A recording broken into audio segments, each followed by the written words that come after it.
Friday to you, and welcome to the Friday Five here on the Agent Survival Guide podcast.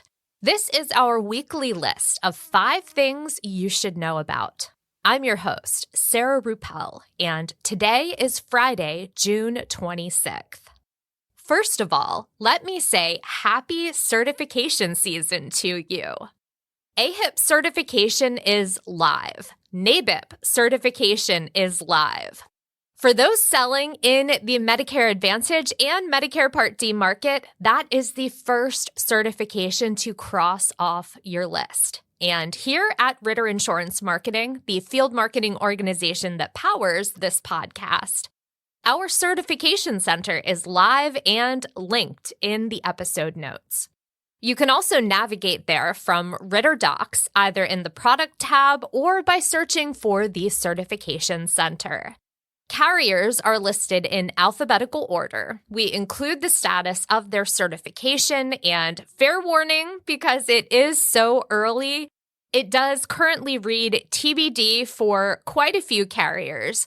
But others, we have expected launch dates, and those dates are listed.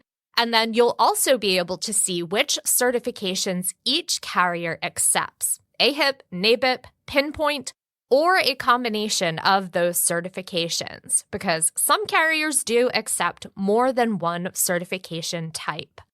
We will be updating that page regularly, so bookmark the page and keep checking back for that information. One thing I do want to mention, you do need to be registered with our site, ritterim.com, in order to view certification information and Ritter Docs. Completely free to register with our site, takes about a minute, and then you'll be able to view that information. Just need to fill out a few details, include your NPN, and select Agent Survival Guide as the place where you heard about registering. We have the link to do that in the notes of every episode of our podcast. And also there, just in case you're wondering, we also have a blog post about all the things you get with your Ritter registration. There's quite a bit more than just the certification center and access to Ritter Docs.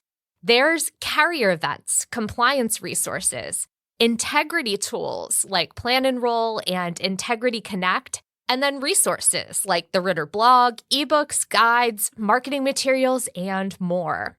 Always check out the notes. We put a lot of time and energy into linking helpful information for you there.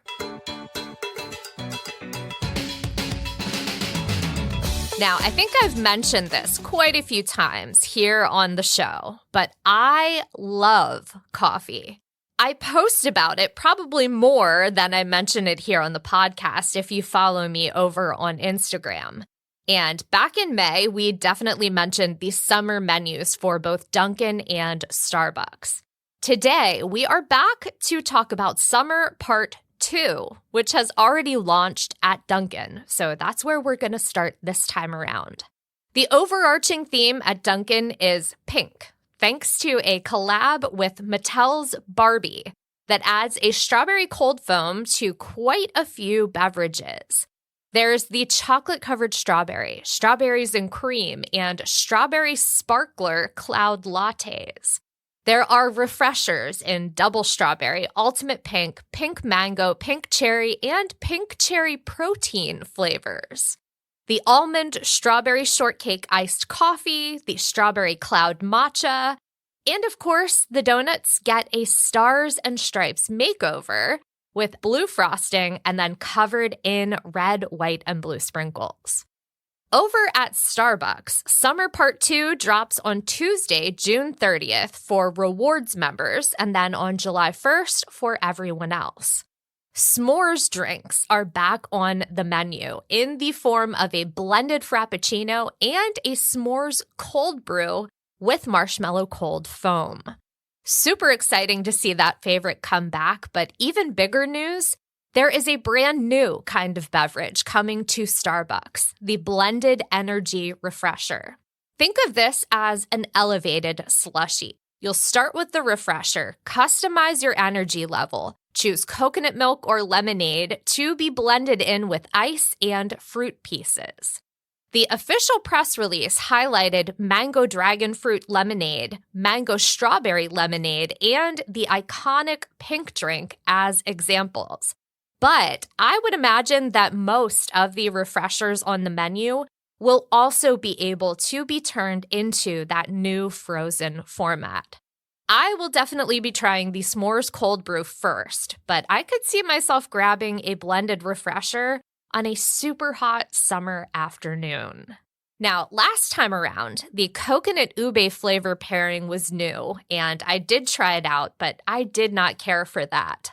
I have nearly perfected my horchata cold brew order, and that is quite delicious. Last time around, I recommended treating yourself to one of these new offerings. This time, I would say grab a treat to help you while you go over your certification materials. And then when you pass those certs, definitely reward yourself with one too. There is nothing wrong with gamifying AEP prep and rewarding yourself when you succeed.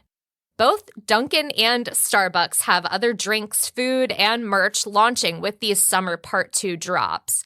And while I would love to dedicate an entire episode to just this topic, I will restrain myself. But I do need to give a shout out to Derek Pershing for the heads up on the Starbucks drop, and then Allison Sigmund for suggesting we cover it in the Friday 5. And just a reminder that you too can suggest topics or get a shout out here on the show. Just reach out to us at asgpodcast@ritterim.com.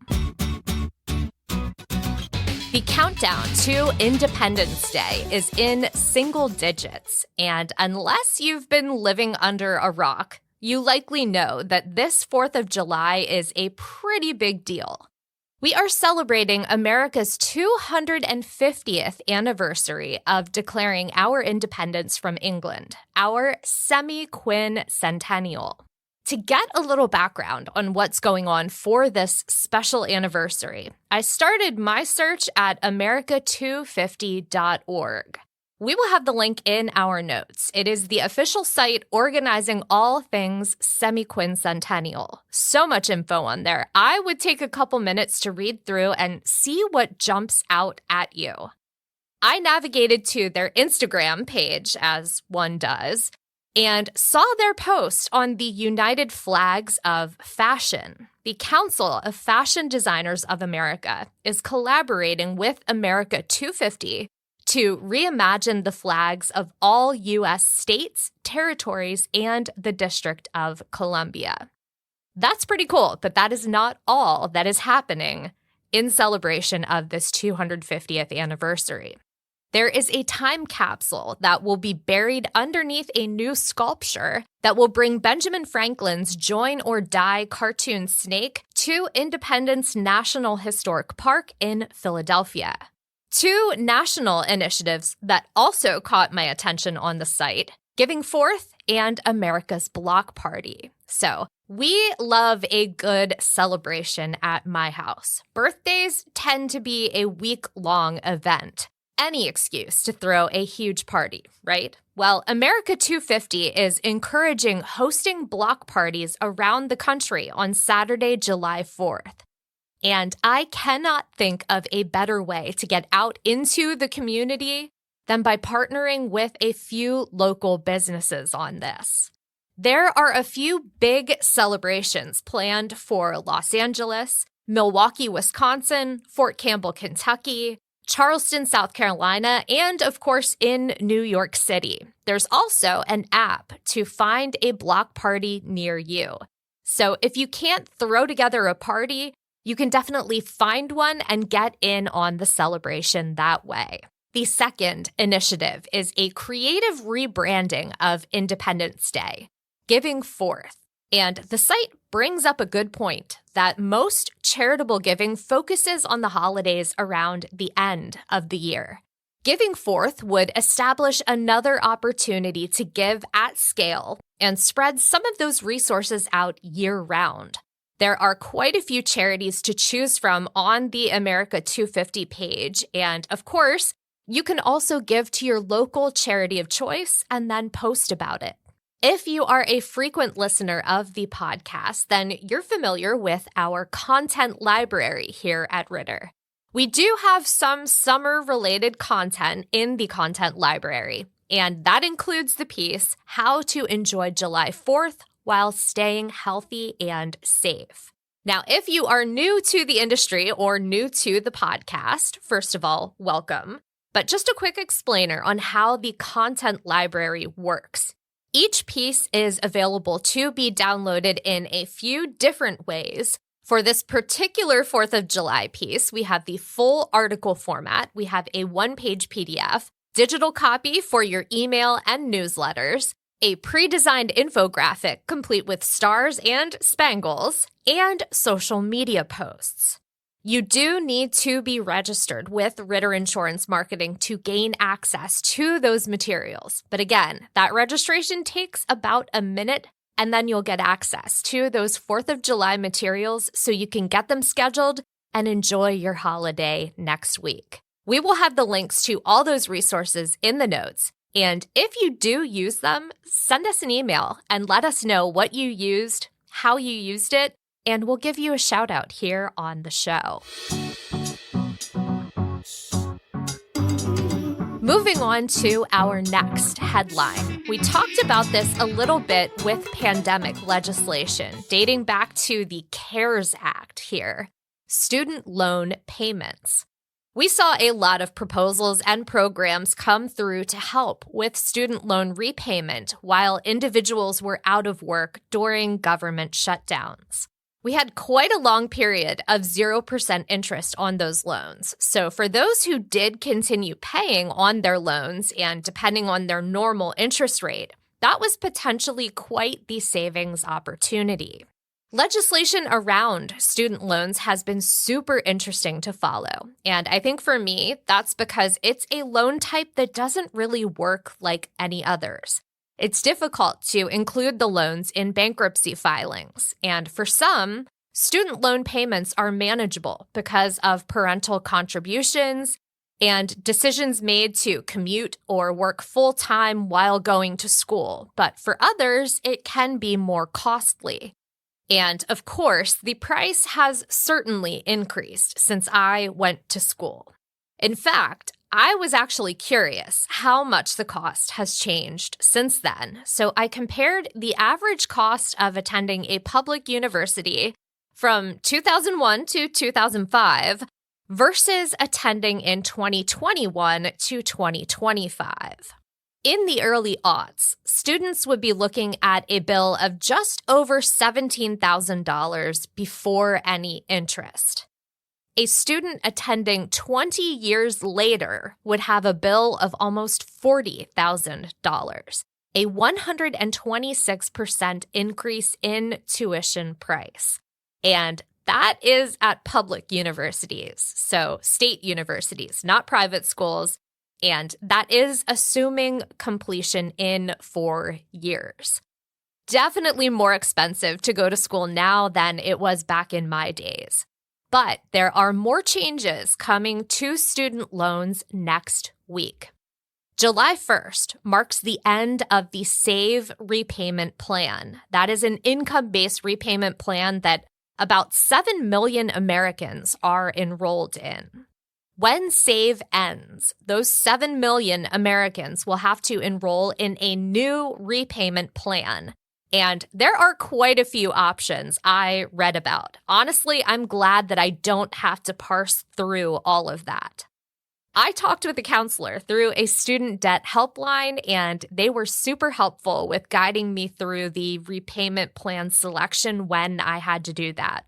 There is going to be a limited time incentive that I want to mention because I think that this is something to take advantage of if you are currently paying on your student loans or if you're planning to start repaying beginning on July 1st. Previously, for student loan repayments, you could sign up for autopay and save 0.25 percentage point on your interest, which I know might not seem like a lot, but over the course of 20 years, that can add up. After seeing a drop in auto payments and payments in general during the course of the pandemic, The current administration announced a new auto pay incentive. From now through June 30th, 2028, student loan borrowers using auto pay will get a full 1 percentage point discount on their interest rate. That's a pretty decent incentive to get people back into a payment system that over 80% of borrowers were utilizing prior to the pandemic. And according to recent numbers, about 40% of current student loan borrowers are enrolled in auto pay. We will be linking to more information in our notes. And again, I do have to say, I am not a financial advisor. I definitely recommend talking with one prior to enrolling in a new repayment plan. But take a look at the info we have and consider adding this to your newsletters. Even if you think your audience is not in this age range, they likely have family members and friends who are. And also, this is a great way to give a shout out to that financial planner that you're partnered with as a resource to call for guidance.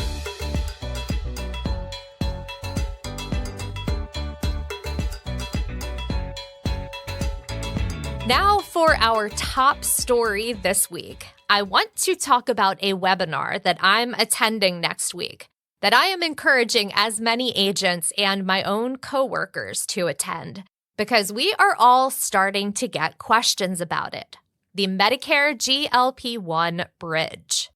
This webinar is being presented by Integrity. And if you're new to the show, our podcast is powered by Ritter Insurance Marketing. We are a national field marketing organization, and we are an Integrity partner. So that means that not only do we have the amazing resources here at Ritter that our agents can take advantage of, you also get access to all the Integrity tools. So the webinar is being hosted by Ryan Coker, Senior Vice President of Medicare Advantage at Integrity, and Anna Patrick, Vice President of Sales Enablement and Tech Adoption from Integrity. They will be covering what agents need to know about the Medicare GLP-1 Bridge demonstration, what it is, who may qualify, and the specific medications included. The hope is that you'll walk away from the webinar with a better understanding of the new program and that you'll have greater confidence in your client conversations. So being able to speak to affordability and access. We will have the link to register to this webinar in our episode notes. It's happening next Wednesday, July 1st at 11 a.m. Eastern Time. I know I plan on being on that call. Quite a few of us here at Ritter will be on the call, and I anticipate it's going to be a full training. I'm pretty excited to learn more, so definitely grab that link in the notes, get registered for that webinar. And if you're not partnered with Ritter Insurance Marketing, I recommend completing that registration with our site first. We have the link in all of our episode notes to do that, completely free, doesn't take long to fill out. And then you'll be able to register for the Integrity webinar and fill out all of those forms as well. And then last but not least this week, just a little bit of housekeeping. Due to the holiday next week, we will not be publishing a Friday 5 episode. We are going to take the day and enjoy the holiday with our families. And our hope is that you do the same. So I hope you have a great weekend. Stay healthy and stay safe out there, and we will see you next week. The Agent Survival Guide podcast is a production of Ritter Insurance Marketing, an Integrity company. This episode was written and produced by me, Sarah Ruppel. Script editing and fact check by Emily Ryan. Podcast design by Urban Rivera. Like what you hear? Follow along with our show wherever you get your podcasts.